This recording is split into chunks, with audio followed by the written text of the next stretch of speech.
अभी अभी मैं वही कह रहा था ना, मुझे एक एक्सरसाइज करनी है, तो I hope that is going to bring some change, even if वो यस थोड़ा ही हो, but that will help I believe. मैं बता देता हूँ पहले करना क्या है, okay? Yes. So what we are going to do is we'll just study for 1 hour in slots of 1 hour only.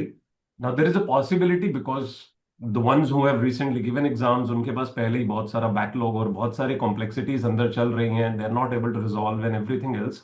For others जिनके एग्जाम दूर हैं, फॉर द फर्स्ट टाइम कर रहे हैं, उनके पास भी बेमतलब की बहुत सारी बातें हैं, उल जुलूल इधर उधर की सब बातें दिमाग में आ रही होती हैं। A greater part of the day goes in not studying but processing every other thing. In between that मुझे लगता है पढ़ाई हो रही होती है, पढ़ाई के दरमियान बाकी सारी चीजें नहीं हो रही होती हैं, एट टाइम्स उल्टा हो रहा होता है। तो what we are going to do is will just keep 1 hour slot, exactly 1 hour slots where will study all together. And उस 1 घंटे के बीच में आप जो भी पढ़ रहे हो वो तो रहेगा, बट साथ में एक पेपर रखना है। You are supposed to be just aware. So the exercise is not exactly so that you can study well. The exercise is so that you can become aware of the fact that कुछ और है जो साथ में चल रहा है।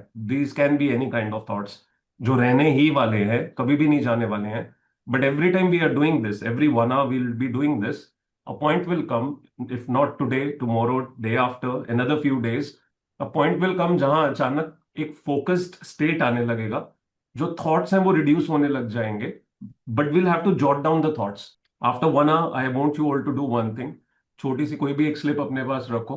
You will just mention the number of thoughts that you went through within that 1 hour। It can be any number of thoughts that you went through, हो सकता है कोई 50 ही लिख दे लिटरली, हो सकता है। तो वो slip at the end of 1 hour हम बस यहाँ पे शो करेंगे कितने थॉट्स थे जो एक्चुअली बॉदर कर रहे थे और जो हमें लिखने पड़े। ऐसा हो सकता है कि कोई थॉट आया and we were able to just quickly swipe it off कि नहीं चाहिए, पढ़ते हैं। You got my point all of you? Absolutely clear? सभी को समझ आया? कोई एक पर्सन मुझे बताएगा क्या समझ आया? या please Pradyuman.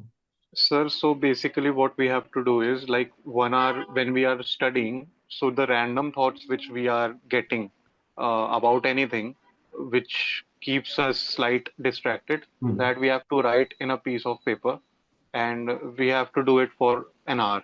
Right. And this exercise, sir, which you are telling, no, this exercise I have started from like 20-15 days, and sir, this really works. I have मैंने maintained a ये, अगर daily आपको याद हो, exercise. मैंने ये एक्सरसाइज आप लोगों के एग्जाम से 1 महीना पहले भी मैंने बोला था, जब हमने Hmm. दो स्पेसिफिक सेशंस किए थे। तो उसके बीच में मैंने पूरे टेम्पलेट्स दिए थे। Purpose Hmm. उसमें भी कहीं ना कहीं यही था, टू अंडरस्टैंड दिस, कि बहुत सारे थॉट्स हैं जो आ रहे हैं।